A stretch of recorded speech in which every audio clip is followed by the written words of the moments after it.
You very much. I'm Bilal Anwar. Thank you very much for your time for this our pre-COP, one of the pre-COP, and we have several actually these kind of smaller and medium size, and then the bigger size events which we have lined up for the next month now. Actually, just over a month now before the COP, and so we thought it's a wonderful opportunity to have oil and gas sector in the room as well. And we were actually deciding just to what should be the format of it, what should be the kind of the audience, and we thought might be it's a good idea just to have all the relevant people in the room and then have a little bit of a discussion about it, how the things are going. And many of you who are here actually, that you have signed this global coalition. So you must have gone through for the last 1 year in terms of the efforts and some of the activities which you have undertaken. So we thought it'd be good opportunity to have this kind of a little kind of a brainstorming, as well as allowing you an opportunity to have a global stock taking as well. The other kind of motivation came on our side, so which is we have been very much engaged with the OGDCL and Mari Petroleum as well, and just trying to see that how, as a federal government institution, and DRMF can actually extend support and assistance to different sectors. So we are doing this for textile sector and several others, including your particular sector as well. So it's the very first time actually we are organizing this kind of a huddle and to have this kind of a discussion. We're very much looking forward to it. We're very much excited. What we have tried to do is we try to have the relevant people, and we try to have a couple of experts as well in the room as well. And I will just go through a round of introductions, but I have actually made some personal requests and pleas to some people to come and just give us a slightly kind of a global perspective के ये coalition के context में or oil and gas in general towards the pathways for sustainability में क्या बाकी लोग कैसे कर रहे हैं, and how we can actually help and support in terms of aligning the efforts with the international players, because I'm sure that many of you are going to be very much looking forward for your participation, meaningful participation in the COP, and which we are very much supporting the Ministry of Climate Change and several other players as well. So with this, and the DRMF is very happy to welcome you, and I'm Bilal Anwar, the CEO of National Disaster Risk Management Fund. But can we just quickly go a round of introduction?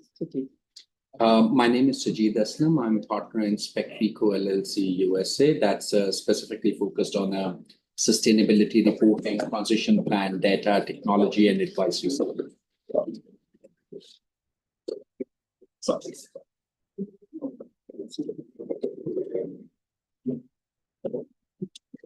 Okay, so my name is Suhail Yusuf, and first of all, I'm thankful to Mr. Bilal that he extended the invite for me to come and join this session.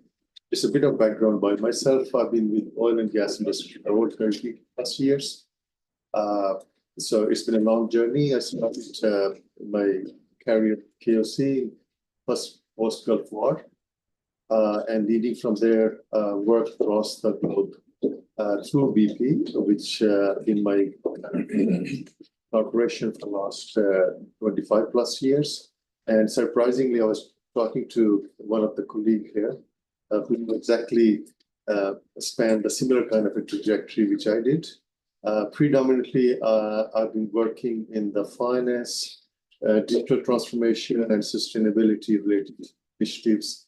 And lately, if I summarize a key aspect, I've seen the oil industry going from one pendulum swing to another swing, and on the back of how the energy has been transforming into more towards sustainable green energy spectrum. And BP being the first, I think the leading major oil, which took this initiative, declaring themselves as one of the earlier adopters towards that journey. So I think I'll just bring a little bit of different prospect to this forum, just to have a little bit more broader brainstorming that how this initiative could be a key plugging element into the global movement, which is not only limited to climate change, but there is a more new frontiers like ocean action. So combining this whole globe into one seamless energy flow, which provide a more better living, especially not living in a crisis. I think that would be a good theme for me to be participant. Thank you, sir. Please. Yawar Ghazi, Head of Commercial Government Holdings. Atif Mirza, Executive Director, Joint Venture and Business Development for OGDCL for 2.5 years. Before then, I've spent about 2.5 years with BP at various locations doing numerous roles in asset management, joint ventures, business development, commercial and investment governance. Came back in Pakistan from UK in March 2022. Mr. Basi, Government Holdings Private Limited. I am with the organization from last 5-6 years. Before that, I was working for an Austrian company, OMV, and before that, Islamabad. Overall, I am in E&P sector for close to 29-30 years. Thank you. Sir? Yeah, Fahim Hadir, I'm CEO of Mali Petroleum. Masood Nabi, MD of Government Holdings. MD OGDCL and the co-host, and apologies for being late. Shahid Amin, geologist by profession, and I was started my career with OEDC, spent 20 long years, and came into the private sector, worked for Schlumberger and other small independent companies, and I had a very different experience as far as I'm concerned, looking at all the industry needs, progress and growing over time in Pakistan. Now, a freelancer, still providing support to independent, very few left providing them support. I will thankful to for inviting me over. I hope I can contribute positively. Yes, sir. Assalamu alaikum ji. I'm Raja Rehan Rashid. I am not from the oil and gas sector, so I just wanted to say that, but I'm advisor to NDRMF. I was with the World Bank for 30 years. Ji. I took a retirement 8 years back. I was based in Washington, D.C. last, and now I'm back in my home country in Istanbul. Yeah, thank you very much. And we have a lot of colleagues on the back seats as well. For the sake of time, you all are very important, but just for the sake of time, I think we'll proceed to the next session. But we have some colleagues who are online, particularly we have Mr. Imran Abbasi Sahab, who's MD PPL. Assalamu alaikum. My name is Taqir. Ms. Imran Abbasi Sahab is not attending. He is already engaged in some other meeting. Okay. I am attending on behalf of Imran Sahab. I'm working as Senior Manager, Business Development, Business Continuity, and Enterprises Management. Thank you. Thank you very much. Thank you, Taqir Sahab. And then we have Wazir, who's joining us from Lahore, Wazir Akbar, and he's also representing one of the technical consultancy. Wazir, very, very quickly. Wazir, This is thank you very much. This is Dr. Wazir. I have a PhD in mechanical engineering with specialization in smart buildings and sustainability in construction. So brief introduction of mine. Thank you. Help is in Middle East. Hello, everyone. My name is Alp. I work for a climate tech company in the UK, and currently I'm working with Shell to decarbonize some of their onshore assets, specifically targeting their flaring operations. Thank you. Thank you. And Danish Sahab. Yes, sir. Assalamu alaikum. My name is Danish. I am a sustainability engineer in HSE department of Pakistan Petroleum Limited. My background is environmental engineering. Thank you very much. Thank you. Thank you. So the format is we have arranged a couple of presentations, very crisp and brief presentations, which are focused largely on the discussions which we are having today for the coalition, giving you a little bit of a global perspective, and then what can be done in Pakistan, what kind of line of action Pakistan company should be actually taking. So I would like to invite Mr. Sohail Yusuf. So over to you, please. Okay, right.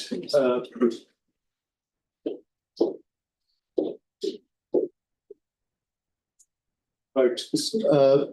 So I think the context of this slide back is just to kind of walk through the journey of how the world is evolving toward this net zero pledge, which has been declared on the back of Paris Treaty by 2050. And these slides just reflect the trajectory that what gases is being recognized in the overall global industrial spectrum, and what relative initiatives are being portrayed in this global trend. So the trajectory is definitely stating that the emissions are increasing. So what mitigation actions being taken in that forefront?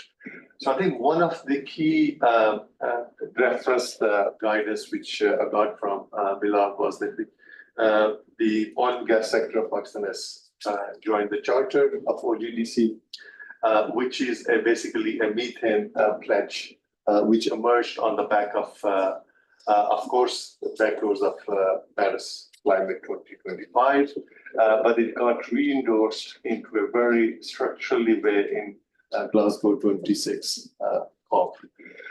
Now, if I play back how the Paris Agreement kind of evolves, it kind of have a five-year cyclical inventory stock taking of global gas emissions, which is due in 2025.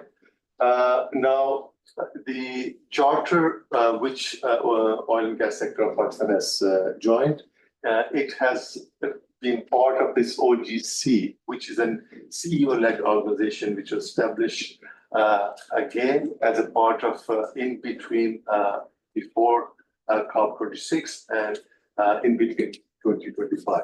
And this CEO-led organization had a pretty focused team. That there are three key strands which they're working towards it. A, how you can have a carbon capture technologies, which could substantiate that emission reduction. Then the methane is, of course, one of the key themes itself, and which is the charter which apparently we have a reference guidance point.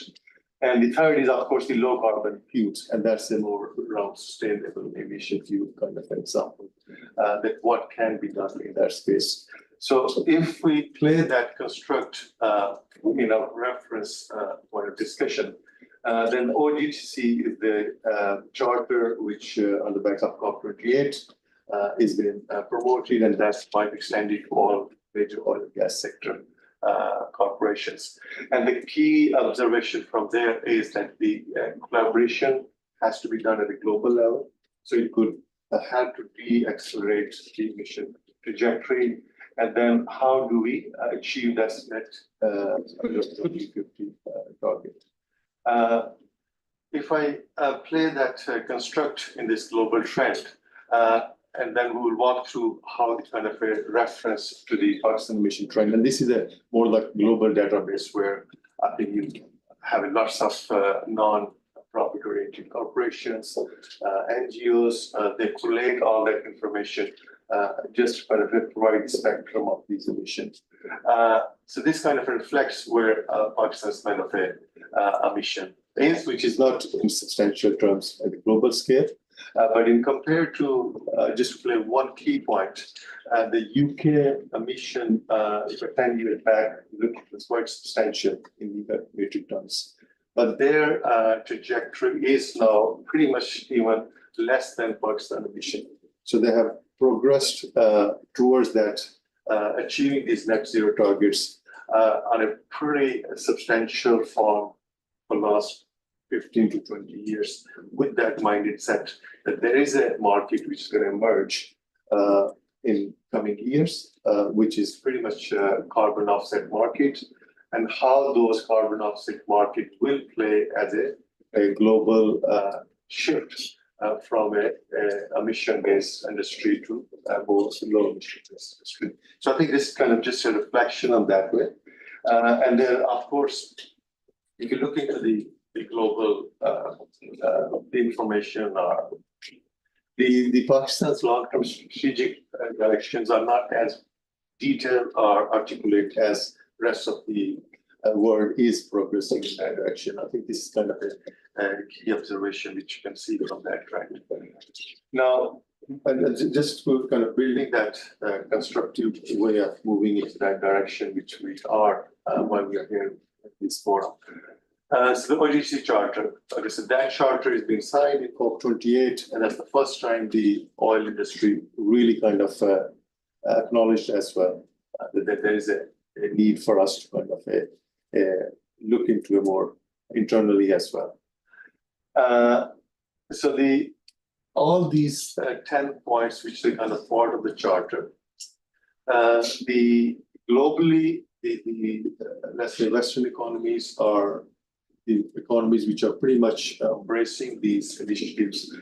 They started way back in these journeys, either voluntarily or as a part of setting the best practices, how we can achieve those goals. So starting net zero operations by or before 2050, when I say by operation, I mean it's a scope 1, scope 2 emissions, which I'm sure most of us in this room may have a little bit of understanding of those well that what that means. And that has to be pretty much like clearly baselined in our operations. Once we baseline, then I think from there on, you are going to move towards that, achieving that target. So these baselines has to be done pretty robustly, or if we haven't achieved that on whereas the globe has already started those directions. And then, of course, the next key, why methane? So methane, I'm sure I'm going to reflect that in the following slide. This is the one of the most high density polluting gas, which life factor is pretty low, with 12 to 15 years, but it can still cause 4 times higher the emission impact on the climate. So hence, I think this is the reason why it's been stated in the charter that we have to reduce this by 2030, and it's to a certain kind of a metrics in mind. And then, of course, from there on, the oil and gas separation, of course, pretty much relied on flaring. At one time, flaring was the most optimal way of having more better hydrocarbon out of the ground. So that's something which has to be kind of adopted, endorsed as a part of our oil sector operation, that's zero flaring. And those technologies now, of course, they're going to provide that mechanism. And then moving on, of course, continuous improvement and interim ambition. This is how you can build into your own corporation those kind of initiatives. Best practices. Why best practices? Because that's what the industry collaborate, and then they will come with the most best value-driven propositions. The next one are pretty self-evident transparency that the globe is one. There's no geographical boundaries. So it has to be kind of seen from that aspect. And just to highlight on the methane aspect, even the last year, there's a more specific satellites which has been now observing and monitoring that intensity of the gas. Measuring and reporting progress, that's of course is a part and parcel of that one. The similar way as the financial framework, we do measure performance, has to be brought to exactly the same level. The contribution to the energy trend, that's of course, it has to be dealt with that spectrum. And again, the collaboration, cooperation, and then extending this charter means that you are partnering with other sectors as well. So you're not only operating in the oil sector the way it operated historically, downstream, upstream, pretty revenue-driven models. It has to be seen as a one integrated kind of a collaboration. So I think this kind of gives a reflection that how the trajectory of charter is complementing that journey. Can you please explain one thing about this methane? Yeah. Is it like the one which you went while processing the gas, or is it something else? It just happens. This is a part of the turbines which are using, and you're using that gas. It can leak from there. Power generation or yeah, absolutely. That's right. Okay.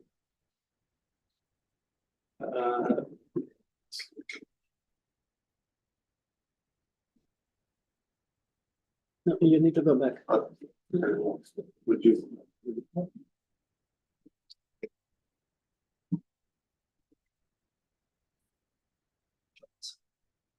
So this is just a reflection on seeing the charter and then seeing that how the OGDC, which is kind of acting up pretty close to OGDC, it can complement each other. So it's kind of a sign that charter. Now the charter, of course, pretty clearly endorsed those framework reference.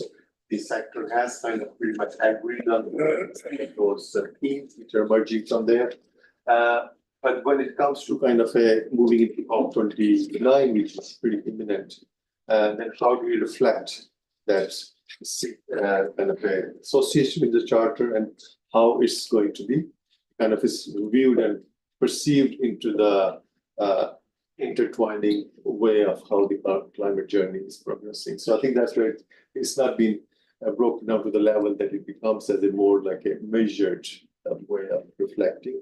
It's a pretty much based on calculation-based kind of assumptions, but does not go to the level where it becomes pretty comparable with the international standards.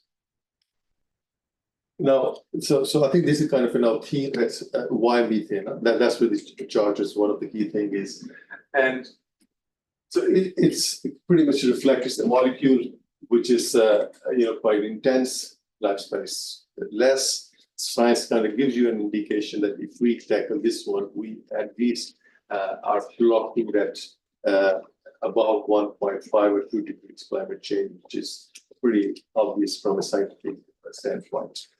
Then the rest is, of course, just a kind of a simple observation on that context. The key, I think, point which I would like to highlight over here, it does impact the climate. And if we mitigate all those multi-trillion dollar impact, which causes the disruptions to the Pakistan is one of the good country in that reference that the climate or flooding which happened, it just absolutely destroyed $1 billion of kind of damage. So its intensity, if could manage, it could be a factor of way forward to that growth trajectory. Now, the global oil industry pledged, so they made sure that they are going to reduce 30% reduction in only methane specific. So which is is a 70 tons by 2030. So any oil and gas sector in the globe, which is a part of the charter or signatory, then they have to kind of reflect that. Are we kind of contributing that 30% global reduction? And the last point is for me is a quite kind of key, and it's more close to heart in a certain way that's coming from finance domain. Always see how the capitalism works. So there's a voluntary carbon market out in the world. It fluctuates from 1 billion to 2 billion, right, depending on the various. And there's no fixed carbon pricing around. So it's a 70 plus 78 different pricing structures, depending on how the credits have been assessed and valued. But having this impact on our oil and gas sectors, so there is a kind of an offset. So you're generating those carbon credits. And this is definitely an entry into that market. So if we build that kind of a mechanism that we reflect that measured emission reduction, it can be transformed into a credits, which at the moment, of course, is a voluntarily based, but it is coming imminent, especially Europe has introduced carbon adjustment tax, which is going to come in. So if you put that in prospect, this is going to be definitely $1 trillion industry moving forward.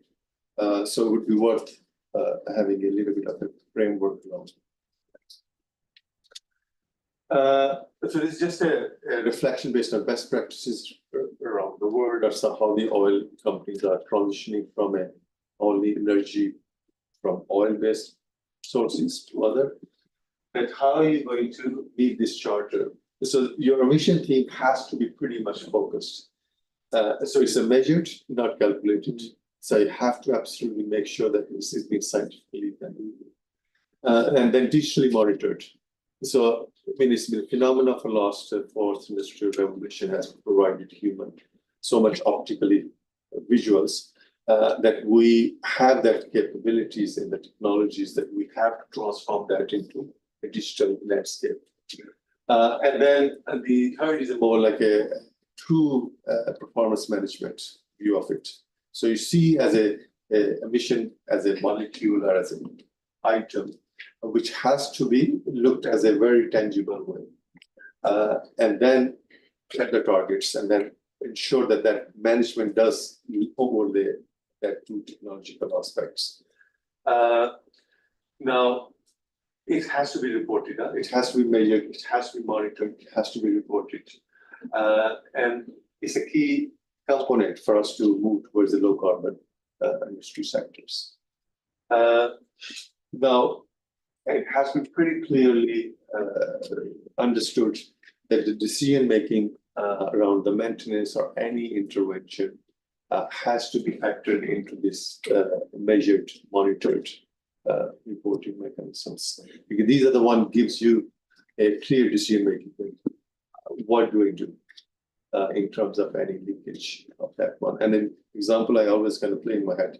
I think last year before in Tajikistan there was a blowout of a well and that created a huge cluster of a methane cloud, and that was observed by internationally, and then eventually got, of course, not name and shame the corporation, but it was observed that it has to be mitigated. And that's where that decision making comes earlier, measured and monitored way of that, instead of becoming as a cumulative cloud which observed at satellite, it could be done at a facility level. So the key is that set the baseline of a zero net growth in operation emissions, scope 1, scope 2. Has to be in a metric ton numbers. It has to be done. That's the what you're going to aim for. How will you reduce? And then the methane specifically close to the charter. You have, of course, a 0.2, 0.1 certain intensity, so you have to reflect that on what is your threshold. Now, what is the toolkit of technologies around the methane?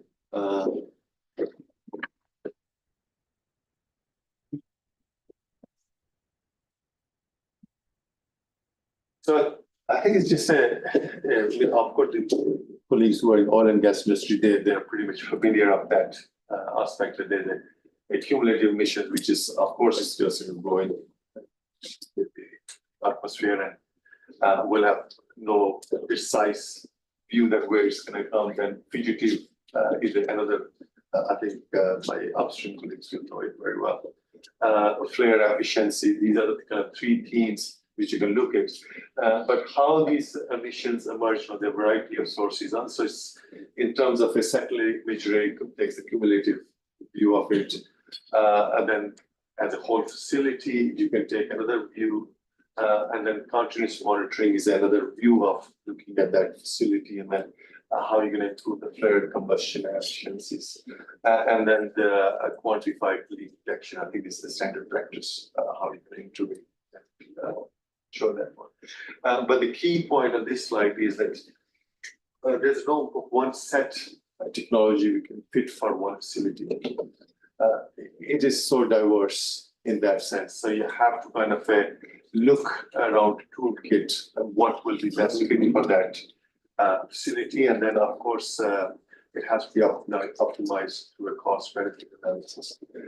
So those factors need to play into that strategy setting for intervention.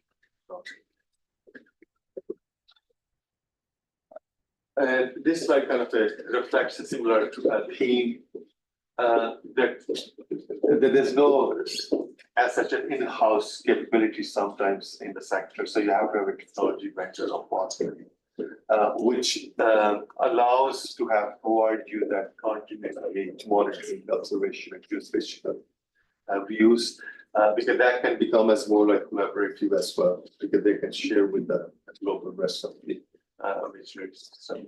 So these things, I think, I will not really bore with each and every one. Not too specific, but these are some of the technical components which can plug into that kind of whole continuous improvement and monitoring of these emissions and taking an action in that sense. And then digitization, of course, to play a role. So you can have now very deep AI-enabled algorithms, which specifically give you a projection of based on your historical leakage and flaring aspects.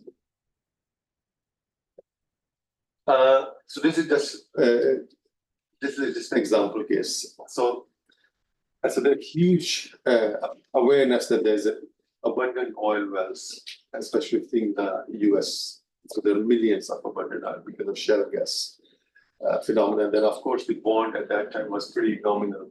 You should just leave the facility untapped, unplugged. But now they are kind of coming to the focus that part was no longer as a requisite. You have to go back and clean up all that. And the initiatives are that if there are 2.5 million abundant oil wells, and the previous calculation you was that there's not much leakage, but now certainly I think having that awareness is becoming there, actually including it quite a lot. And so there's lots of initiatives in that direction. How are you going to go and plug those wells? And this slide reflects that offset proposition. So the climate action, ocean action, blue carbon, if that's the concept which you can play into that one, is going to create a new carbon market, offset market. And those carbons, how it's going to link back to the reduction which oil and gas sector is going to do.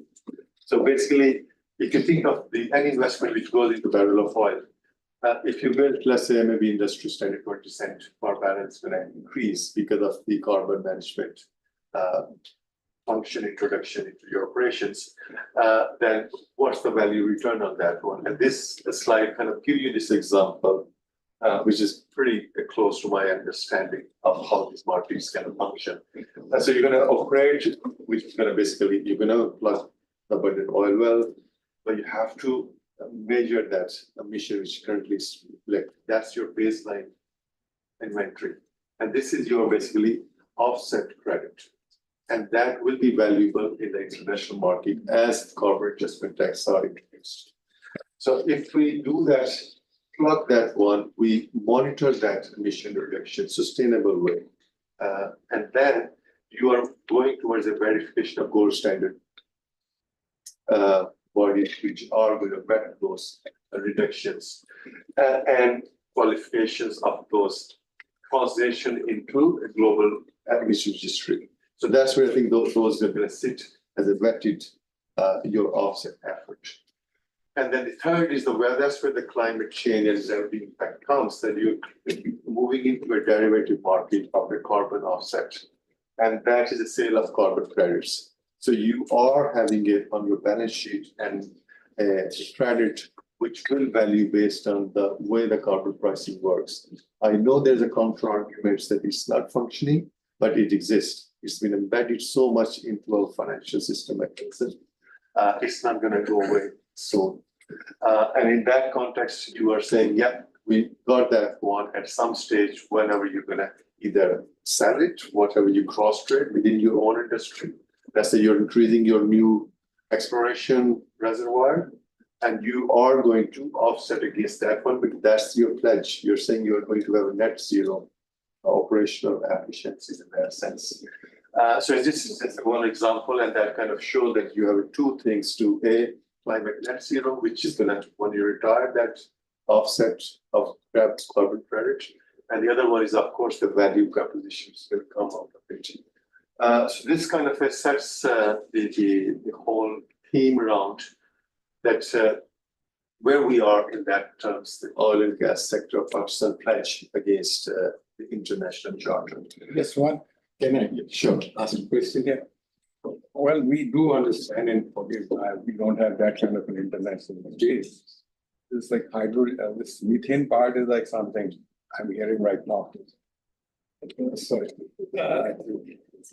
Okay.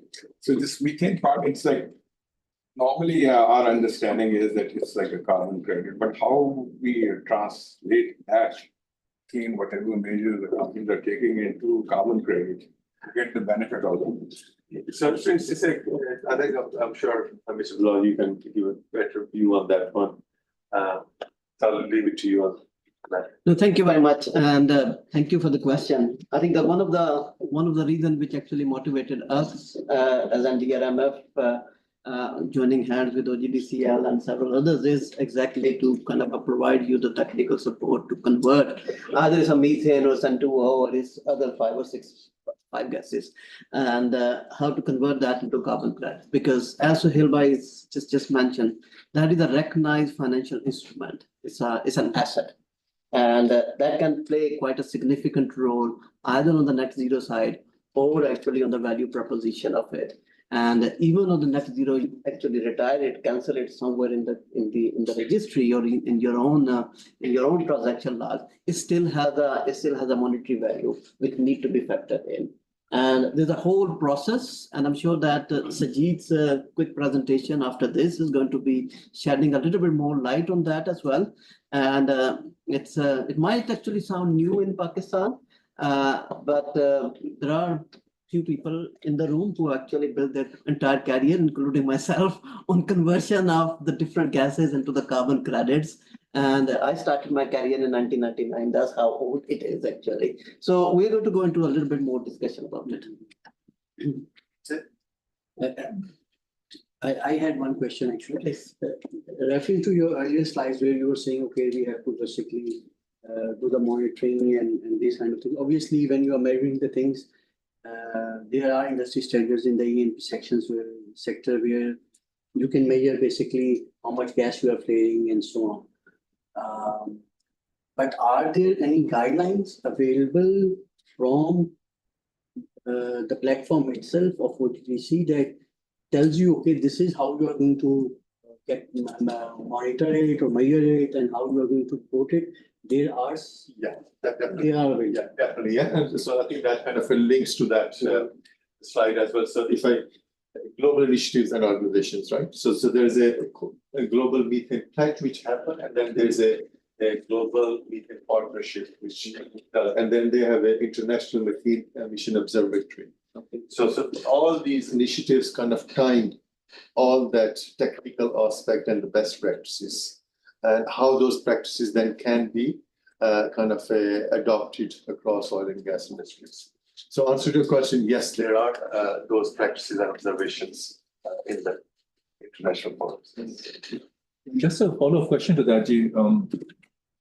A lot depends on data, Ji.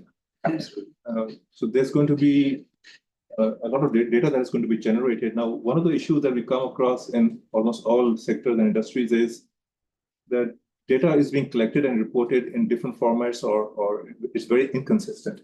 So I think the follow-up question here is, are there any guidelines on the standard data that needs to be collected for, especially the part that you were referring to when it comes to monitoring so that's... Yeah, no, definitely. Those standards are emerging. That's for the CEO-led pledge which happened on the back of Paris 2015. That was the whole aspect, that how are you going to standardize these ones? So if you're 12, these corporations are adopting those standards. So then there is emergence of those standards. We will be covering that. Yeah, absolutely. We will have very specific standards that have. No, I was just maybe a very simple question. Simply, I've observed, I think you all have observed that companies like BP and Shell and Exxon, they're backtracking from the investments in the green energy. So I'm just wondering, how committed the industry is to actually reduce emissions, or is it just driven by? That's a very valid question. So I think you obviously observed the oil industries. It's a pendulum swing. That's the way in my whole entire career I've seen it. But the swing always goes because of certain geopolitical dynamics which change and then kind of put world in a different trajectory. But when it comes to the climate it's in a DNA of industrialization now. So it will exist in a form or shape. but may not, that momentum may vary. And that's entirely, many factors which you may be observing, which currently play in the globe. Thank you. Okay, so Danish raised hand. Yes, sir. Yes, sir. I have a very specific point to make here. As per our understanding, in Pakistan, we are mostly natural gas producers, and where we are producing oil, we are also capturing the associated gas. And as compared with the big 12 OGCI companies, our methane emissions are by default not matchable. Because when we have routine flaring very less in Pakistan, the one of the source of emission for the methane is the efficiency of the flare. So when as just for a comparison, we know that the amount of gas flared in the Iraq for production of oil and the associated flaring. I am not talking about the safety flaring. It is the associated gas which is flared. The quantum of that flaring is almost about more than 1/3 of Pakistan's total production. So when we talk about the methane monitoring and measurement, the options available are satellite. Pakistan doesn't have satellite. We know there are some international GHG sat, and Google has also launched a platform. But sir, when we go on the website, we see that the methane emissions are reported from the municipal landfill sites on the internet, if we see in the Pakistan's perspective. So the fugitive emissions and the accidental leakages of methane in Pakistan are very, very less as compared to the Aramco, whatever, I should not name the companies, but the big 12 companies. So in our perspective, investing a huge amount of money in measurement is also something which does not make business sense. Because the infrared cameras, these are very expensive, and the problem as we envisage, the methane emissions in Pakistan oil and gas perspective is very minimal as per our understanding. So if some gentleman can shed some light on that, please. Yeah, thank you very much, Danish sir. I'm sure your point is very valid, and the other sector, the agriculture sector, from the rice paddies, actually, that's another big source of the methane emissions as well. But I think from the oil and gas sector, it's not as negligible as we are talking around here. But let's bring up this question in the discussion. So let's Sohail Sahab finish his presentation, and then we'll take this discussion forward. Thank you. So I think this slide is just now summarization of what global initiatives and organizations are moving with the pace, which is set to net zero 2050. What is the set target of 2030? What emission, specifically methane, and this question which we raised, it could be seen in a kind of a counter argument way as well. But I think that could be a later discussion point. So what is the local energy sector, I think, at this stage? And I think I may not be in a better position to reflect that one. There's something, a reflection to the forum and the group, how they see it, and they're coming from a completely cold and seeing that how the charter pledge is. So it basically seeing a carbon, or carbon, when I say carbon, it could be inversely methane as well. A carbon management is a principle now, is a function in the global organizations. So JSC similar like a health and safety function, HR, finance function, and Latina corporation organizations.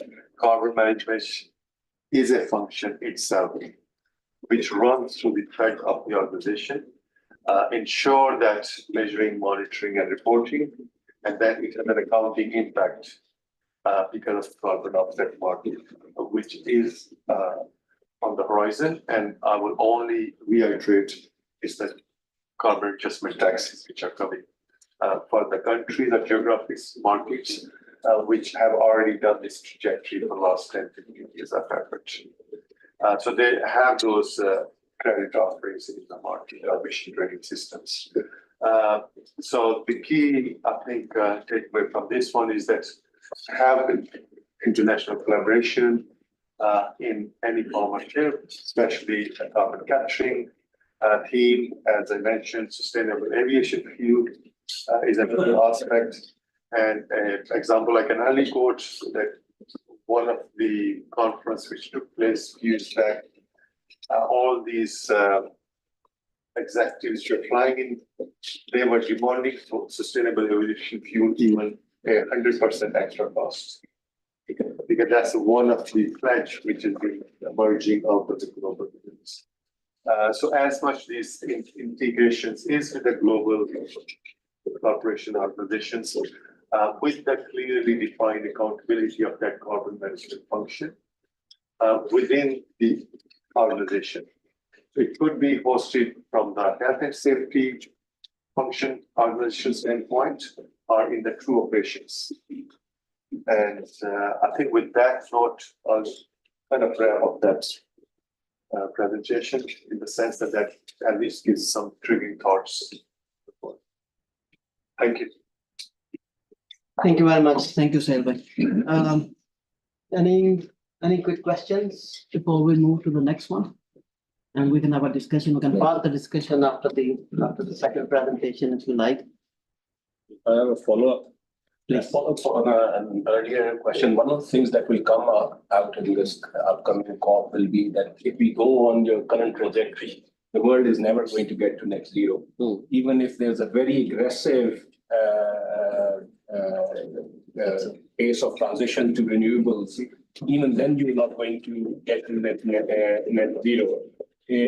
So, and as you heard the question earlier, some of the industry large players have actually backtracked, and some of these companies are actually, in addition to this sustainability and ESG reporting, they are actually publishing progress reports on their previous pledges, and the targets have been moved by 5 years, 10 years, and so on. So, and of course, we've all seen this going in cycles. So is this, given Pakistan is still in the developing world, do you see this spectrum, not only in Pakistan, or countries like Pakistan, the pendulum to swing the other way with some of the developing players is saying that, would it swing the other way? So we are actually going to become even further away from 2050 net zero target. And at some point, somebody will have to say, we are not going to get to net zero because it's already becoming almost next to impossible. Yeah, and I think it's a more, it's an interesting question, and it's a very valid one. So I will only see from a prospect that how some of the alternate energies are coming into play. So China is the biggest polluter. That's the way it's been always been reflected in like global terms. The way that shift is emerging is phenomenal. So if you think that the targets which has been set from that prospect, the technologies has been progressed in a way that they can achieve it quite well. Now, how the rest of the globe is going to either allow that trajectory to spread in the rest, and that's where the global dynamics play a role. And those are the ones which will define that whether that base is going to be set forward or will be adopted. So there's I think that I can kind of only reflect that personal opinion in that. Thank you. Okay, well, thank you very much. Thank you. I think we'll just quickly hear the next presentation and then we'll have a little bit open discussion. But I want to leave a couple of questions both for Sajid as well as for Sohail Bhai. One is, let's say all the technological glitches for CCS are addressed. And with the 2.5 million unused wells, just imagine the amount of carbon credits which are going to be generated and how it's going to be flooding the market, and that's going to be collapsing the market as well. At one point in time, actually, back in the days, there was a very similar kind of understanding and perception about the forestry credits as well. And the international community actually, in order to avoid that, and they tightened the screw so much that very few actually forestry credits actually get it. So the pendulum shifted, gone exactly on the other direction, opposite direction. But I think if this happens, that kind of a risk in kind of a collapsing the market is there. But I'm not saying that this is going to happen in the next 10 or 15 or 20 years. I think this is something maybe somewhere down the road. The other thing I think what from the previous presentation, it took us 30 years for the fossil fuels to have a kind of a formidable entry into the COPs. And at least they are now. It's not going to be disappearing. You're absolutely right that all the scenarios are, we call it overshooting scenarios. They are overshooting from 1.5 to 2 degrees centigrade or whatever the affiliated emissions are. And we don't know whether the emission level is going to be escalated at the next COP or the next COP or not. And, given this new reality is in front of them. And I don't think that basically is going to be resulting into the kind of softening targets or, bringing the baselines down or anything like this, the targets down. But I think it is going to be more tightening and I don't know what else. But, the policy regimes are becoming a lot more robust, a lot more tightened. So with this, Sajid, thank you very much. Thank you. So I'm basically representing Spectrico here. Spectrico is something which started from Pakistan and now it's a global organization. So we always take pride that something which started from like 3-4 people came together 5-6 years back, and now we have got a head office in Atlanta and European office in Lisbon, and we have got a presence in Saudi. Still, the entire back office and everything is in Pakistan. So all intellectual capital is generated from Pakistan. The rest is what we serve. I'll just pick up, without getting into more detail about Spectrico, just give you a little bit background with who we are serving. We are serving city of Brampton. We are serving Bahamas and government of Belize for the entire conservation of the island communities where the energy, waste, water, living, marine life. So a lot of stuff which comes as a part of the entire ecosystem. And using that background and working in KSA, particularly for creating a Sharia compliant ESG aligned index to really apply that criteria to evaluate which company is investable or not for a certain funds, whether those are a European fund or a US fund. So there's a lot of conversation which is going on the criteria. Building again on a COP28, there was a certain commitment for 2030 climate solution. And here we see that triple the renewable energy capacity by 2030. Practical, not practical, but that's something which we have committed.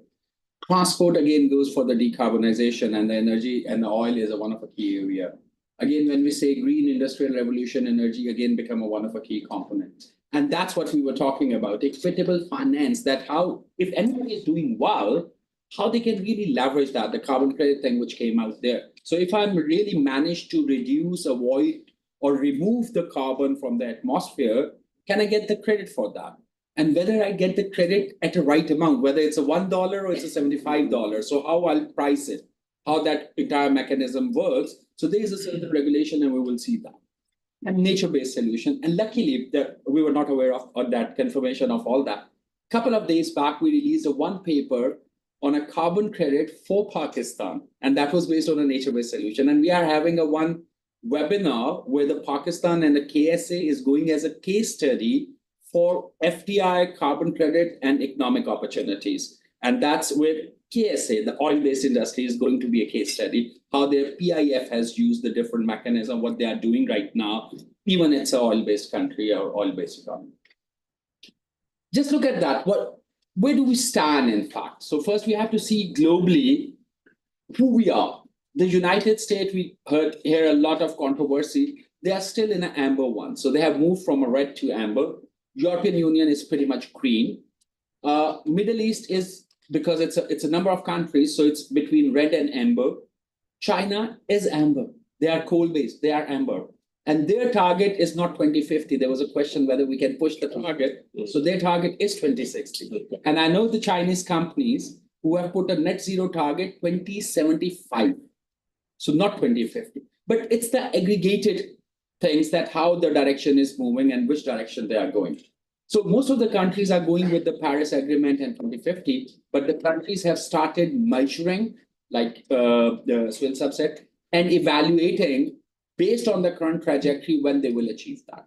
And if we see that where they are making progress, where the challenges are, and what is the outlook. So if you look at China, so a lot of investment is going in the renewable, and there's a lot of investment. You will see that going in a CCU. So I think there's a very clear recognition we will not be able to reduce the emissions. There will be a certain fossil fuel component, or if it's not fossil fuel, some other component which will generate emission. Now, the second question, whether the Earth has a capacity to absorb that. So the answer is yes. Can we match the velocity of emission and the sequestration? No. So our emission velocity is higher than the sequestration, and that's the equation which we need to fix. So we have to expedite how we can absorb more and more. So carbon capture technologies comes into play in that. So that's one of a variable. If that really work at a massive level, so 2030, you might be net zero, right? So there's a lot of investment which is going in a carbon capture. There are certain successes, there are a lot of failures, but that's one of a bet which the entire world is taking. So this is again a comparative analysis that where different countries are standing. From a net zero initiative. So if you look at the carbon capture, so United States has multiple projects. So let's say that. Europe is active in several member states, not all. Middle East, major investment in Saudi Arabia and UAE. Middle East in NDC, they have clearly stated that any energy project will be installed, they should have a CCU as a part of it. So recently they have installed one energy project, which is gas-based. So they spent 7 billion real in that project, the generation one, and 7 billion real in a carbon capture technology. Right? So it's 12 billion real is the total size of the project. It might not be feasible, but that's the NDU, that's the direction. They have to do it, they have to lead it. Right? So China, significant projects. So they know that even the 2060, when they are putting the target, they are taking a lot of bet on the CCU side. Renewable energy investment, again, if we see that there are certain leadership, but again, the China is becoming, because they are one of a significant polluter as its position in the market. In a hydrogen production, somehow KSA is taking the lead right now. And that's another way what we can learn and do about that. Digitalization and the smart technology, like Sir said, it's not about the calculation or estimate anymore. You have to really, from upstream, midstream, and downstream, you have to really measure that where this carbon is being issued. And there are a lot of technologies not that expensive. And I'll come to that when we were talking about methane, measuring methane, it's a very expensive one. There is a business case. Measurement is important. Another area which is important, I think Laksab also picked up, and it was picked up here as well in terms of the investment, where the money will come, because it's a transition. So there is an investment which is going in a clean energy, and then there's a certain financing arrangement.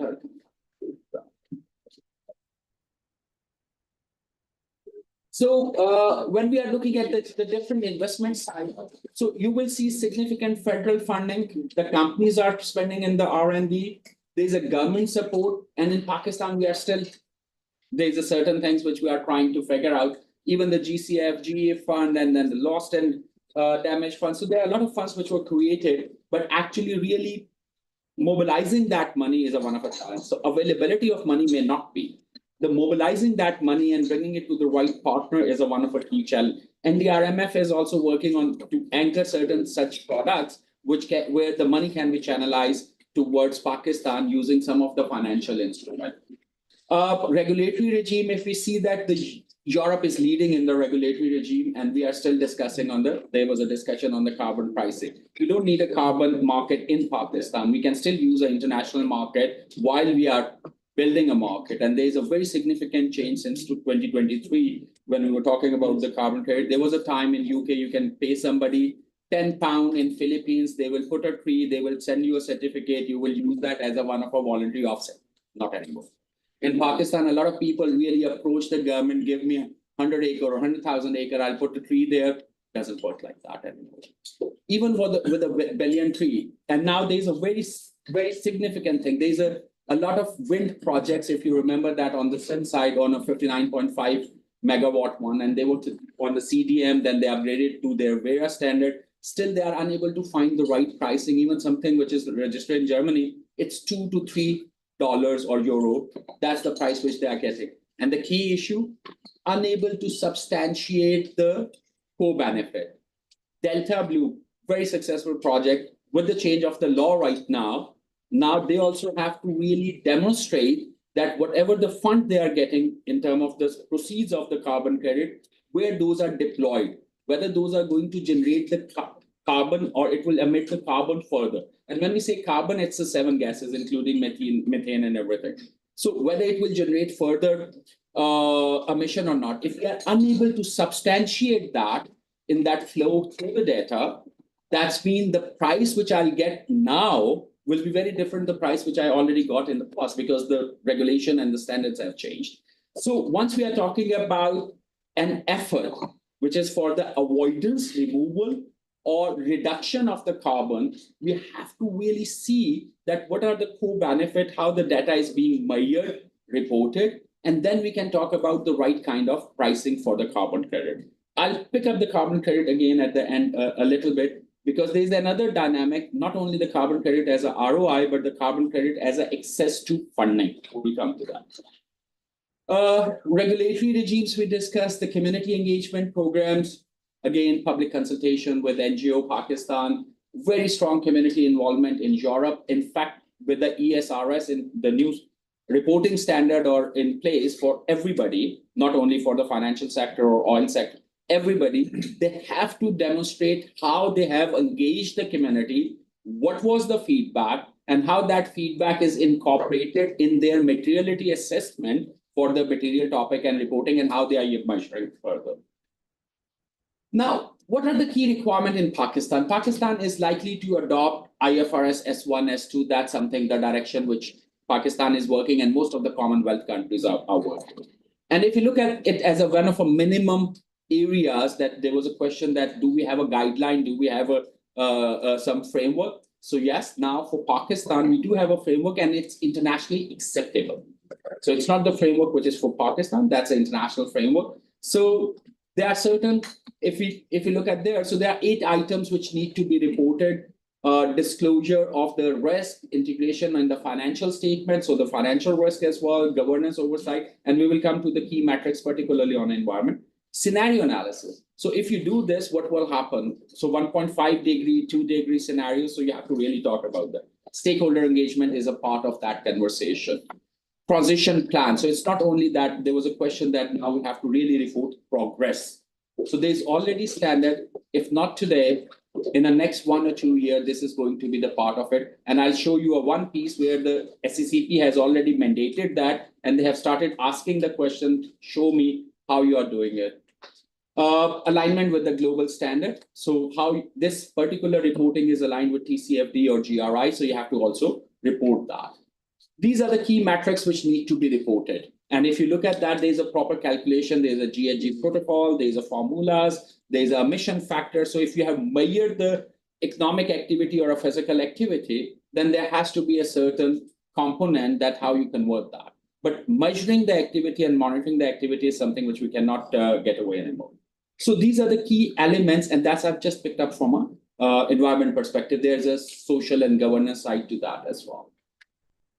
Then we come to the other one, because that standard says how you are going to be mapped against the GRI. So GRI has got, I just picked up the first 7 topics which are more related with oil and gas and environment side. So this oil and gas specific environment side and how it's mapped around the SDGs. So now if you see, when we are looking for guidelines and whether there's something available, it's getting integrated gradually. And there's a lot of document and the technologies, I wouldn't say only the document and the knowledge base, There's a lot of technologies which are available, which can help you to do this thing at a very different pace. You don't need a lot of experts sitting in one room and doing it for you. Technology does it. And that's where it was raised, that AI, digitization and all that. So there's a lot of stuff which comes in. SECP has already got the guidelines. And SECP recently have started issuing the notice, or at least the request for information, that what you are doing on it, specifically for listed company. Either way, Pakistan is a part of UN Sustainable Stock Exchanges Initiative. So we will end up with a ESG index, and there are organizations which are going there. It seems very difficult, and that's what I'm talking about. And I'll just give you the background now, with the background which I'm going to talk. I was working for 50 different countries in Asia Pac.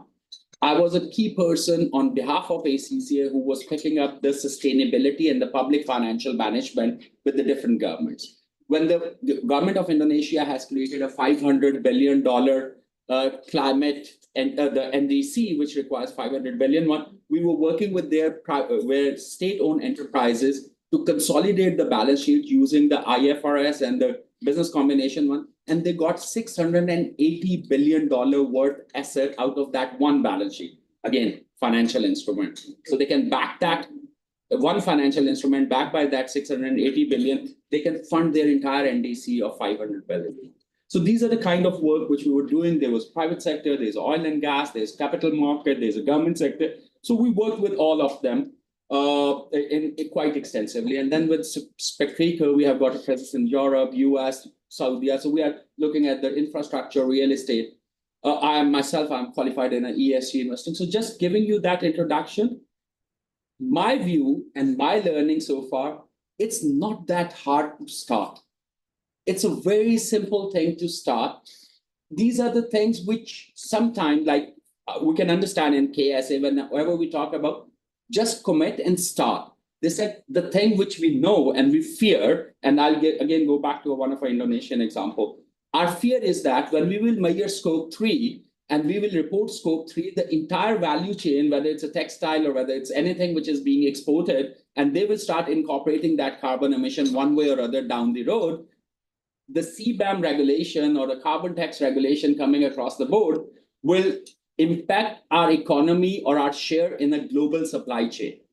So we don't want to report it. We said, don't report it. Nobody asked you to report it. Measure it. This is the time to measure it so you can fix it. Not measuring it is not a right approach there. And I go back to the Indonesia example. When we started working with them, their state-owned enterprises, they were 113, they privatized, they brought it down to 71. And we worked with them that let's consolidate that. We will support that. So there were 4 people. One lady who was CFA, 2 people who were accountant, and 2 people, I think 1 or 2 people who were IT. And they were very different systems, and there was a lot of complexity when they started. In a 9 months' time, they managed to produce a one consolidated balance sheet, where they did not have the guys in finance can understand the holding or subsidiary relationship. They have used the business combination as a component. EY validated that, and their fear was that when they will consolidate the balance sheet, they will end up with the liability. They end up with $680 billion worth asset, which at that time, 2 years back, was 68% of their GDP. So we have to get out of that fear. We start that. We have no obligation to report anything, right? We can keep it internal for some time till we are more confident. But start it, create a business case. There was a very valid question, why I should have RFD, where the satellite is, how I can measure the methane. Valid question, create a business case where I should. Net zero commitment and narrative, I think that's important, and I'll give you another example why it's important. We are going in COP29. In COP28, Pakistan has committed something. We need an official commitment and the stuff and the narrative very clearly defining that what we have committed, we are making a progress. We haven't made a progress, but this is how we are going to do that. We are committed to that. Again, business case or a case study from KSA. KSA has a major issue with the Nordic region right now. They are close to $1 trillion fund as a PIF. They want to go to 3 trillion. They want to draw a lot of money from Nordic region. Nordic fund, that's the largest sovereign fund in the world. Nordic region asked them, we know that you are an oil-based company. Show us something which we can take back to our government and the citizen. Show us your commitment, tangible commitment, right? And what they are doing right now, and we are working on that, They have started working. Nothing can be done in the next 3, 4, 5, 6 months, right? Tangible one. They said, start looking into the private sector, Saudi companies who have got an ESG rating in US and from a European and the US companies like MCSI or Bloomberg. Look at the controversies. They have looked at the controversy and there are a lot of controversy. Start putting it right. Just give those rating agencies the right data so they can improve the overall rating. And that's in 6 months, it will improve the perception that something which we have already done that need to be reflected. So that's how they are putting a narrative there. And the rest, there is a council, there is now a lot of other mechanism and the regulations which are coming in, which will fix this thing, but maybe in 18 to 24 months. But they started something which can start with the perception. And that's exactly what Pakistan needs. Like in our NDC, there is no clear target. No document has a very clear communication. If you look at the document, I'll give you one ideal example of the document. City of Brampton, corporate plan 2025 for the vision 2040. Detailed KPI, quantified, who will do that, what money is required, when it will start, when it will end. It's such a detailed document. With the 50 governments I've worked, otherwise national and subnational, I haven't seen such a document. And that document gave them a power to claim that we would become a more sustainable city in the world. And when they say that, they have got a nuclear microgrids and all that, the generation and everything there, right? They have got an issue that they have got an automobile industry around it. But that document clearly gives them the basis to claim that they have a plan and they have a vision, they have consolidated the regulations. Narratives are important for Pakistan right now. We have committed, we need to show the narrative. There are key applicable standards. Go with the simplest one. Pick up the SCCP ESG reporting criteria. Pick up one and you will find out when you will collect the data, it will be used for GRI, it will be used for S1 and S2. This one report, K Electric, they spent 3 million rupees. They hired an external consultant. They created their first sustainability report. And as soon as the report was ready, they were in EU raising money. We are the energy company, and we have a sustainability report because this is something which is required in EU. Even the companies in China, they struggle if they are not bringing the ESG report anymore, and on a global standard, any acceptable standard, GRI, S1, or any standard which is comparable, which was the question, how we will compare that. And that was a question, how the Shell and BP will be compared, how the US company versus EU company will be compared. So this is the strength of this one.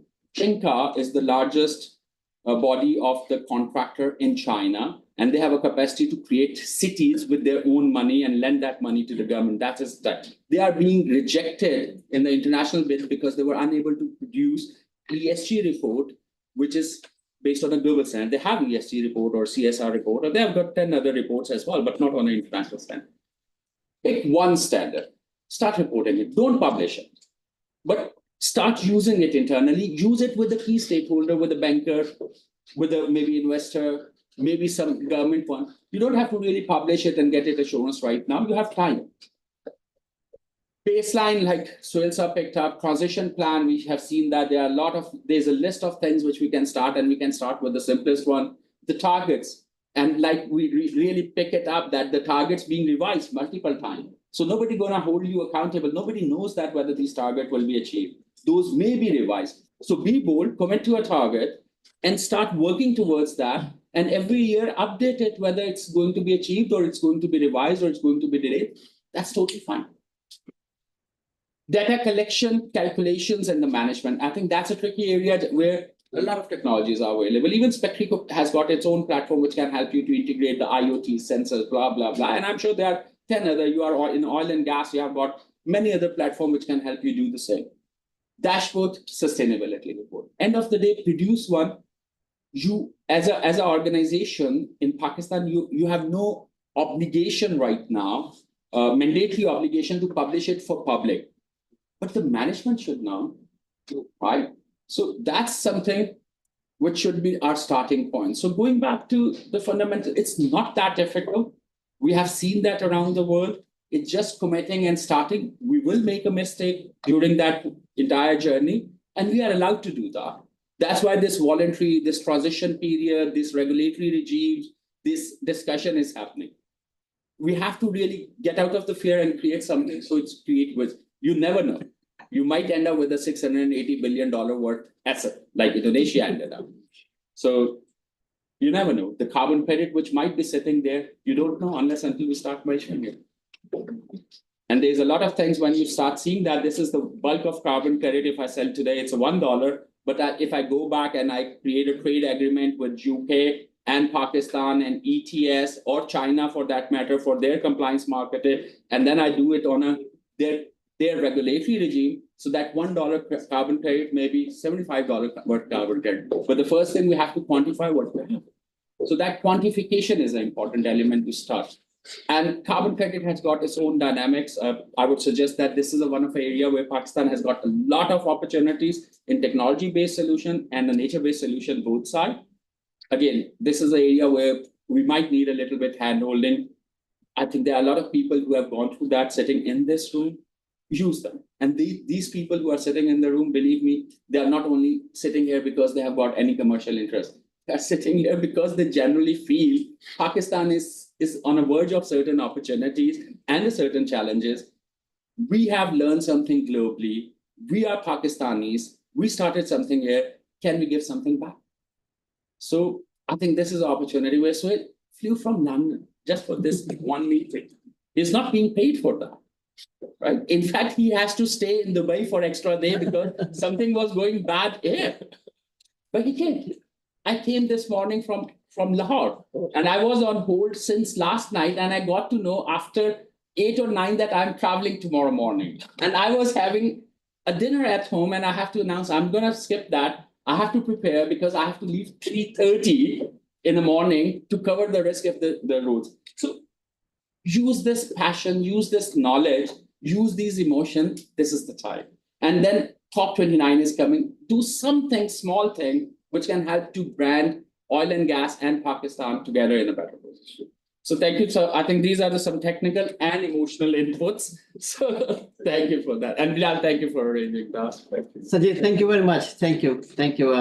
Yeah, that was a kind of a perfect blend of technical and emotional elements in your talk. That's what we need. No, thank you very much. I think this is all we have in presentations. And what we'd like to do is we'd like to kind of hear from you and open up the discussion and kind of chart out something which we can take it forward.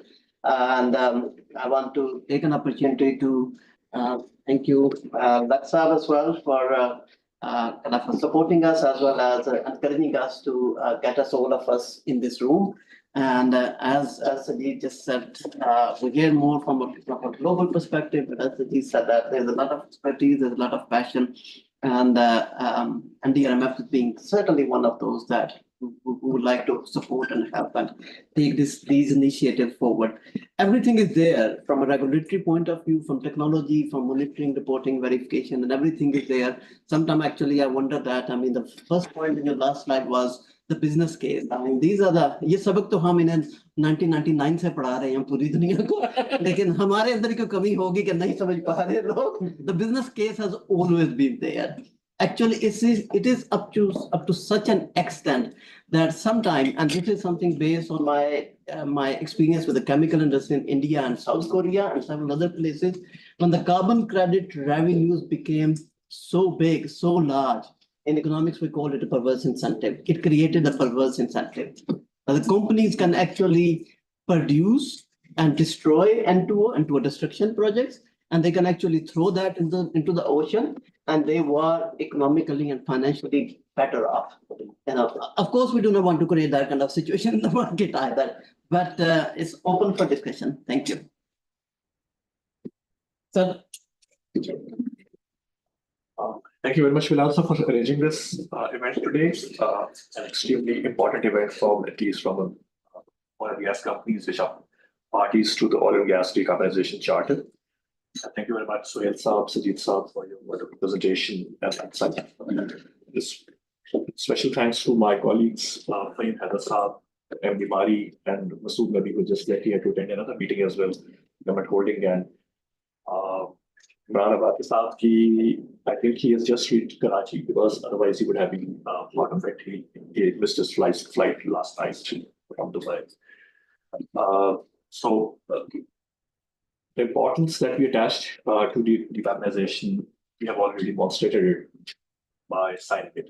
And it was a big step in terms of like Pakistan, four major oil and gas upstream petroleum companies, they signed the decarbonization charter at the very outset. That was part one. Secondly, Mali has its ESG policy, GDCL also, as part of that strategy actually to be sensitized and then demonstrate its seriousness. We had our CSR ESG policy approved this year. Our sustainability report is at its final stages now. Will be out in the next maybe 4 weeks or 6 weeks. 4 weeks. 4 weeks time. And going forward, we are also sort of working very seriously in terms of both fronts, as part of our business operations, as well as industry, academia partnership as well. We are collaborating with GIK on a prototype green hydrogen project. And we are also supporting an incubation center at LUMS for green energy. Further, also engaged with LUMS Energy Institute for solarization of our fields and establishments in order to sort of, again, as part of our seriousness towards the environment and sustainability. That is one part of it. The other part is that we have learned today from presentations from the subject specialists. I would not see it as a challenge, but I think there's a huge opportunity which is lying ahead, and we need to just try to explore it and tap that. So there is a lot to learn from the experts. I think as far as the upstream petroleum companies which are part of the OGDC are concerned, there is a lot of desire and will to do something which improves the narrative about Pakistan, which opens the opportunity of green financing for Pakistan. And if we can, through our actions, we do not need any funding as far as entities are concerned. But if some of our actions can actually help Pakistan in terms of having access to green financing, and also there were certain steps or actions which are required to be taken, or the international community wants us to demonstrate certain things as a country. So we are there to play our role. So we'll be more than happy actually to hear from you and to learn from. Another important aspect is where we need visibility, and there's little visibility, is how to take benefit of this carbon credit regime. And how is it applicable in Pakistan? Because there is a lot of, still it's a gray area, it's too big. The regulatory or the policy framework at the government level is, so as we are concerned, it is largely missing, or we have to catch up. So any role which we are required to play, we'll be more than happy to hear from your side. There is a further engagement needed, collaboration needed. We are there. And so one takeaway from today's event is that there's a lot which can be achieved. And on this table, I'm 100% sure that there is consensus that we need to move ahead and collaborate. So, Bilal sir, now a lot depends on you. How he takes that out of us. Thank you. Thank you very much. I think with these kind of encouraging words and the motivation which we're receiving, I think we have all the reasons in the world to take it forward. But Fahim Saab, anyone who wants to contribute, I think there's a hand up online, but we'll take them afterwards. So thank you, Laksa, for co-hosting this event. And I will just echo most of the things which Laksa has said. As far as E&P industry is concerned, we as Mali Petroleum are fully committed. We have done our baseline assessment. We have aligned our sustainability strategy with the boards. We have issued our actually integrated annual report this year, ESG as part of it. We have signed to the charter. But I would not repeat what Laksa has said. I have certain concerns and certain things which I would like to highlight. Number one, I was going through the ExxonMobil energy outlook. And it's very clearly stated there that until 2050, 50% of the energy mix is going to come from gas. And actually, what surprised me the most was the growth they are projecting on solar and wind. I think it's 4% today, it's going to be 8% in 2050. So I don't know how reliable that report is. So one thing which people need to understand that this industry is very, very critical for a reliable and sustainable energy source for many, many years to come. And we are committed as a subset to do our part to minimize our methane emissions, minimize our carbon emissions, and do whatever else we can do to sustain this industry. But I think what is missing at the government level is a holistic combined effort. I mean, right now we are running coal power plants, and the RLNG based power plants are not on the priority list. So I don't know what kind of strategy we are following. So cement industry, I don't know what they are doing to reduce emissions. So I think there is a holistic strategy and policy which is needed at the government level to have some sustainable outcome. Yeah. So this was my first point. And in the interest of time, I would maybe just stop and give other people a chance to speak. Thank you very much. Thank you, Prem Saab and Akshat, for your kind words. I echo basically some of the things that they have already mentioned. HPL has already signed basically the COP during the last COP meeting, basically this. So overall implement and solutions issues, and we are part of it. Actually, GHPL is pushing in the existing ventures all of these initiatives. Having said that, if you go back and look at some of the international companies, if you look at ExxonMobil, for instance, if you look at Shell and the other companies as well, Shell has now basically a major focus basically for next 2-3 decades, basically focusing on the gas itself, infrastructure and the gas and so on. If we look at basically at the Pakistan's overall scheme of things, what we can clearly say is that there is a deficit of hydrocarbons as well. So I think these both of the things needs to be synergized actually, so that actually we can clearly see from one angle what are the national needs and how basically they can be translated into these initiatives as well. I think we do need to understand and how these credits needs to be translated to financial models. I think this is where we need some clarity and some understanding. And we'll get in touch maybe with you or with Sajid or with the relevant colleagues. Thank you. Somebody has his hand up, then I'll speak on. Yeah. First of all, thank you for the presentations. I would also like to have a small input. I believe Danish in the beginning of the presentation mentioned that Pakistan doesn't have satellites, and measuring fugitive emissions and leakages is really difficult, and it is difficult to make a business case for it. While I completely agree with this, I think the main and the most important part is to first figure out the low-hanging fruit. The fugitive emissions and the leakages is not a low-hanging fruit for anyone. I was in St. Fergus Terminal 2 weeks ago, which is Shell's gas processing plant, which supplies 20% of UK's total gas. And we had a presentation there presented by them, and they were saying that the fugitive emissions and the leakages were essentially negligible.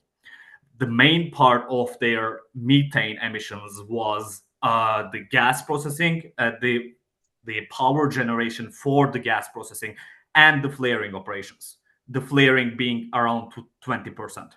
So I truly believe there is a huge opportunity here due to a principle called the Pareto principle, which essentially states that 20% of the work can generate 80% of the benefits. There is a huge chunk of emissions that can be mitigated by small optimization processes in the gas controls that can help reduce the emissions by a huge percentage. So just wanted to add it out there. Thank you. Thank you very much, Al. I think a lot has been said already. I would just like to add that measuring, monitoring, and reporting, definitely there's a business case for that. I think our colleague kind of mentioned that financing is another aspect, important aspect of it. So the business case, I'm sure, is there. What we do need to recognize is that there's a clear understanding of importance of oil and gas for many decades to come in Pakistan. Because it needs to be fit for purpose. Now, I think we were talking about carbon storage earlier. Now, carbon storage in the Middle East, it happens at some points where it's uneconomic, but the government is funding it. You take it UAE, Saudi Arabia, wherever it's happening without government subsidy, it doesn't happen. So he would recognize that I think we've seen every year carbon storage projects delayed, postponed in the UK and Europe. For 15 years before there was government subsidy for it. So it needs to be fit for purpose in Pakistan. Now, what we didn't talk about today is the capital allocation of oil and gas companies to renewables and other forms of energy. We will, of course, there's going to come a point where as other companies, other majors have put in progress reports and they now publish that quarterly, we'll have to at some point, once we start publishing externally, in particular, sustainability and ESG reports, what type of capital actually we are spending on renewables, what do we spend on measuring, monitoring, reporting, that's when you really see the true progress being made quarter on quarter or year by year. So I think we are quite late in the race in the area, but I think there's lots being done in this year already after these companies have signed on the OGDC charter. So I think we're moving in the right direction, but I think what we need to educate not only our colleagues from companies like yourself, but also the government of Pakistan, that there needs to be this holistic strategy and then a true understanding, because there's quite a mixed messaging being reporting in terms of the long-term view of the world. ExxonMobil, BP, international energy industry, I think pretty much they have different kind of timelines. Yeah. But they're all saying the same thing. Gas is actually growing. Natural gas is actually growing in the long term, and the pace of the renewable is not what was expected a few years ago. So I think we collectively and through yourself need to educate the government. So there's a holistic strategy. When you enter COP29, there's a clear vision and next steps being portrayed by the government. So Pakistan goes there with one voice. That's all I would say. So if you allow, I just have a clarification to ask the experts. The slide you showed for each of the country and the continents. So do we know that, we show Europe as green in 2050? So all the LNG which Europe is importing through Middle East or through US, the logistics footprint of that LNG, is this counted by Europe or is this counted by the selling country? Yeah. Okay, so Europe is a very, very specific case. Europe is very, very advanced in terms of regulation. So when we are looking at Europe and the emissions, which is all the transportation or midstream one, so they have got a regulation called CBAM. So either importer or the exporter have to offset, full stop. Who will do it? They have to choose. But it will have an impact on the pricing. But this need to be adjusted before it changes the international line or the border. So they came up with the regulation. One similar regulation is being considered in Asia Pac right now. But has this been enforced? No, it's coming in. So that's what the biggest advantage right now where we are standing. We are saying that we might go and we increase the gas in terms of the production and the extraction and as a part of energy. Totally fine. In China is doing that. They are peaking in 2030, right? And they are still holding the coal with them. But they are creating the offset mechanism where the carbon credits come into, yeah, anything which can help you offset and reduce it somewhere else. We cannot destroy the economic activity. Like right now, Germany is a very ideal example. Most advanced in the renewable energy, right? Their industry is not feasible because the cost of energy is not affordable. And with Ukraine war, they have to go back to the coal again, right? And they have got a quota, which is already, they have burst that in terms of their industrial activity, so they cannot produce anything.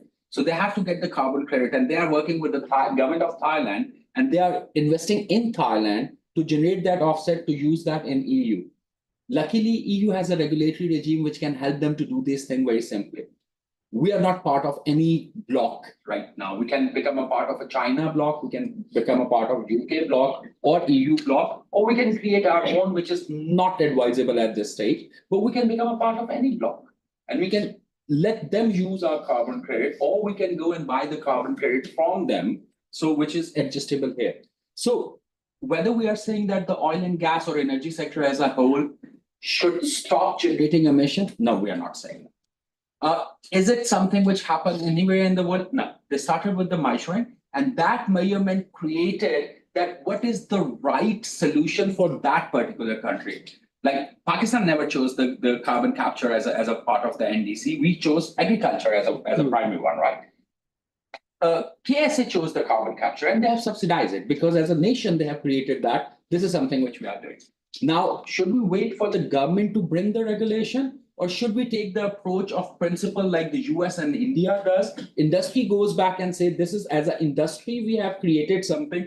This is what we believe is the right one. Let's have a debate. Whether it's require a regulation, whether it's require a budget allocation, or whether it's require a sovereign guarantee, or allow us to approach the international one without the sovereign guarantee. Right. So this conversation need to come up with the clear understanding as an industry where we stand and what is the right solution.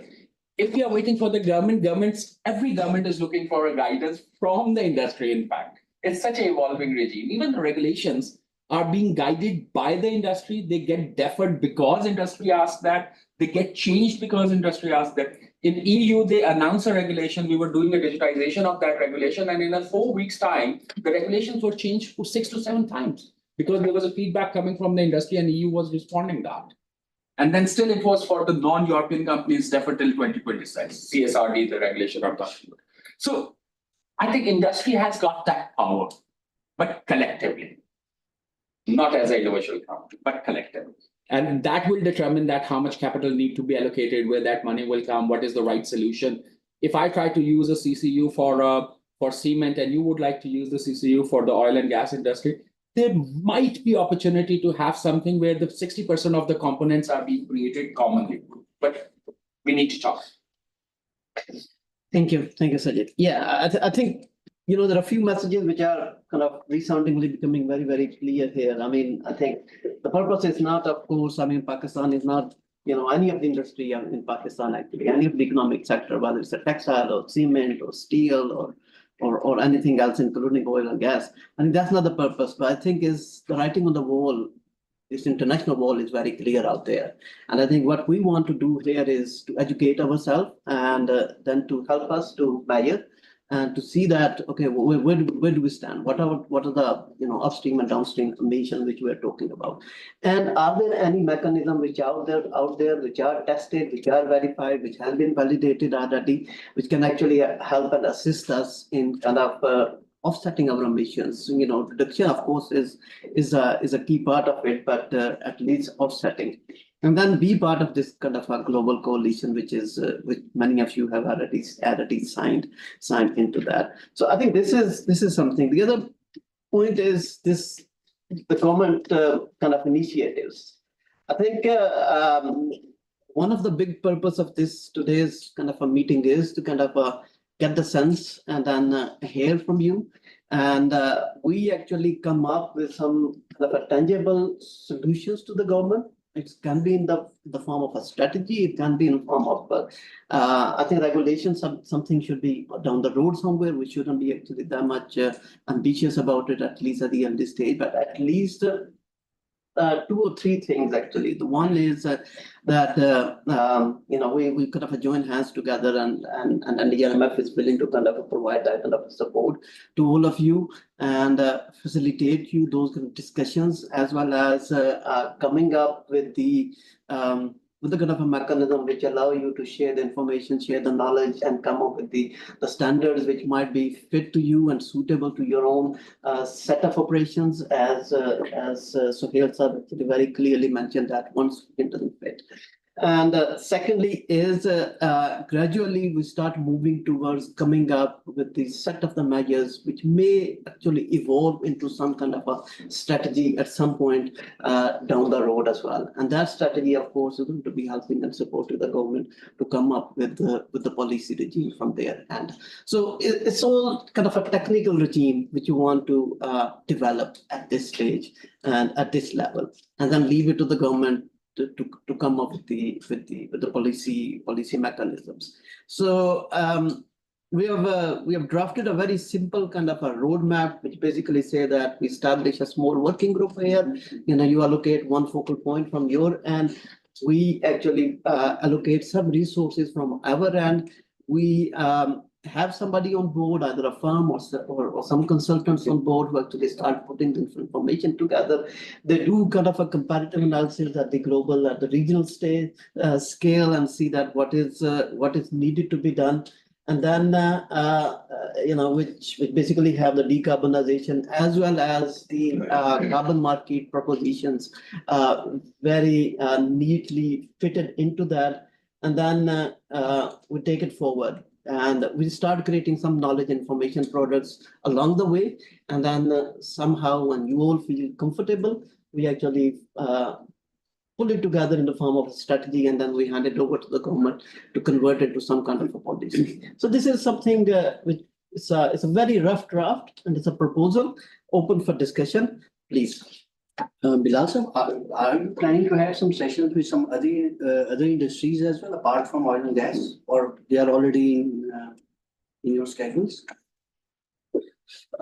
Yes, I mean, oil and gas is very dear to us because for obvious reasons. I wouldn't say being a climatologist, I wouldn't say that what are those reasons. Exactly. But no, we are having with textile industry as well because of CBAM. It is going to become into the full play, and then it's going to have quite a huge impact, and similarly with the other industries as well. So they will be part of the working group, or this is specifically only for the oil and gas? This is for the oil and gas. Oil and gas.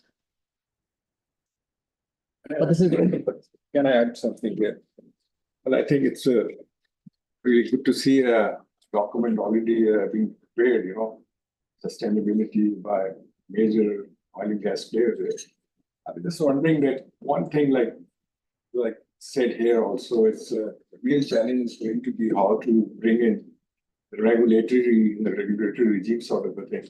And the way I look at it, sitting outside and spend many years, what I see is like being a gas country primarily, and currently our production is 3 BCF. It's on a decline, but then the new discoveries are coming in, and future onward, like as we move on, exploration will add to new discoveries. So now we have two sort of things here.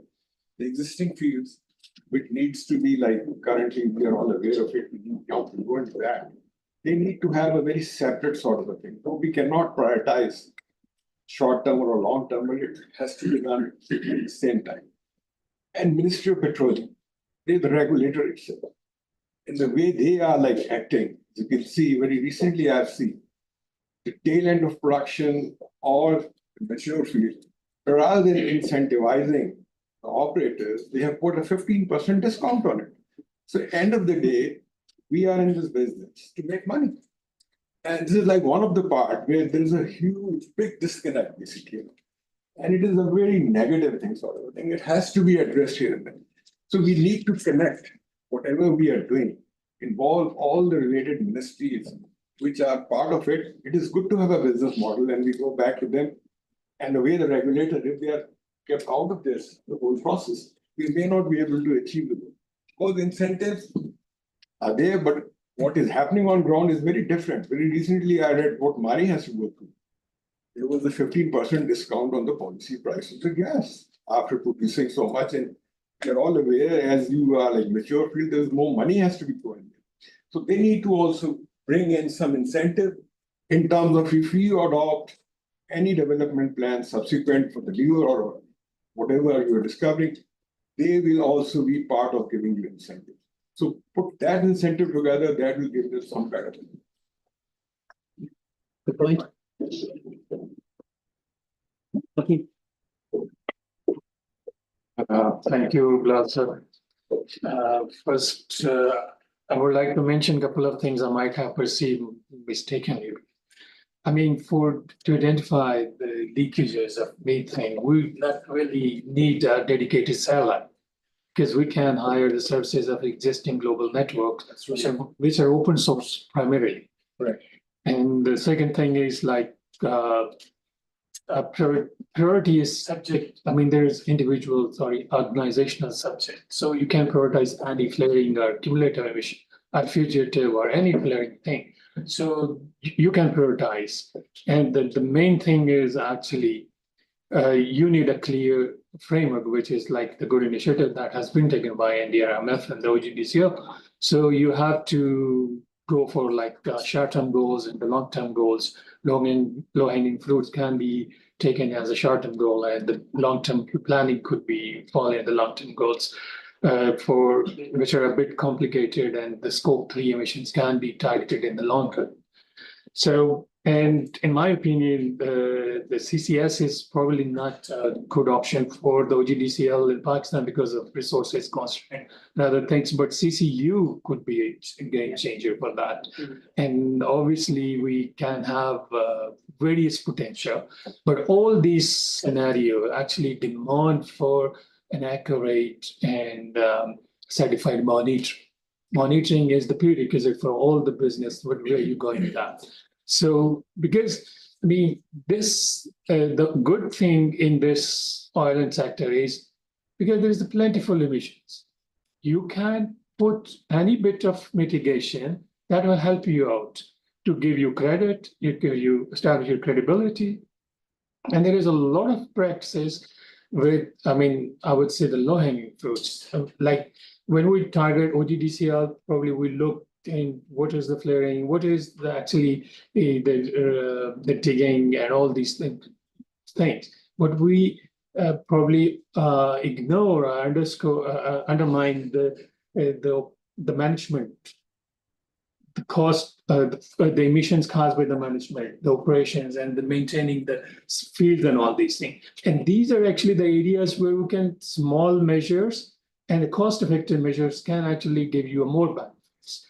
So let's say headquarter of OGDCL, calculate what's the base emissions. So within 2 years, we are going to be a headquarter office building is going to be the carbon neutral by next 3 or 4 years. So it's going to give a more value addition to OGDCL rather than going to like plugging an unused well, and it has a lot of cost and all these things.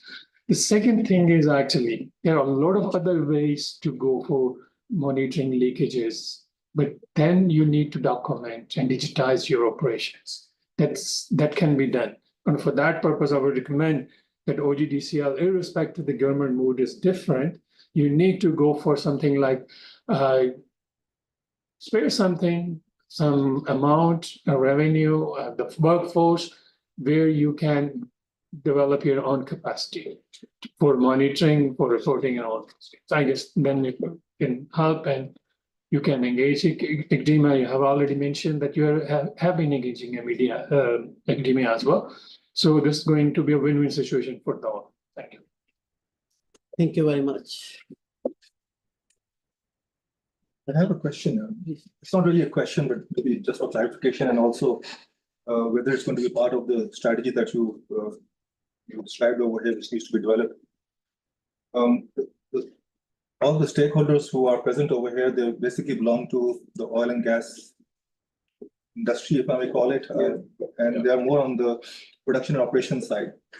But globally, if you look at the carbon footprint of GHG gas emissions coming from the oil and gas sector, I think globally less than 10% are from the production side, and almost 30% or 1/3, if I'm bold enough to say so, are from the value chain side.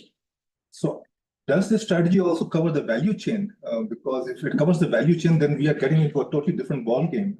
And coming back to the quick wins that we were referring to earlier by one of our online participants, the quick wins, or if you spend 20% and get 80% back, it's how big is the bang from the buck that you're investing when it comes to the value chain. So, and unless we look at the value chain, which is 1/3 of the contributor of greenhouse gases, whatever we do for less than 10% is not really going to be that much. But of course, we have to do it considering that's our role. But I think that kind of integrated, multi-sectoral, multi-industry emphasis has to be brought in this kind of a strategy. And when we say we have commitments towards OGDC as part of COP29 now, we have to report on it. Are we looking at the value chain, and do we have to report on the value chain also? Yeah, I think just to add, I think the charter framework is to look at the operational efficiencies of oil and gas industry, not to stop them to explore and produce more. So I think that's the fundamental. I think we need to clarify that aspect. The scope 1, scope 2 emissions are very much related to, yes, let's say go for a new oil field or gas field. Are we going to have electric generated running rigs or platforms? And that's going to be less sustainable energy. So I think the global construct of the climate emission eventually will balance it out. So if you start your operations with minimizing those unnecessary leakages, for example, let's say we have a huge gas network pipeline across the country, and there is a leakage, let's say, reaching to the end consumer, let's say domestic person. On the way, the infrastructure, if we manage that mitigation, that's the one is the initial, let's say, step forward to become an energy efficient producer. And then comes the other two threads, which I was mentioning, the OGDC commitment. How are you going to have the other elements coming into play? Carbon capture or the low carbon related fuels. And that's the research and development. So you're going to have lots of innovations that maybe the hydrocarbon molecule still be produced, but it may not actually emit that molecule, which is going to impact the ozone layer. So I think when we think of in a very focused, constructive way, yes, there is a need at the government level policy to aggregate all the different industry sectors. For example, let's say cement producing plant, which is being served by currently a diesel, coal generated energy, but it may transition into a gas supplied fuel. So you're kind of holistically seeing how it's going to impact.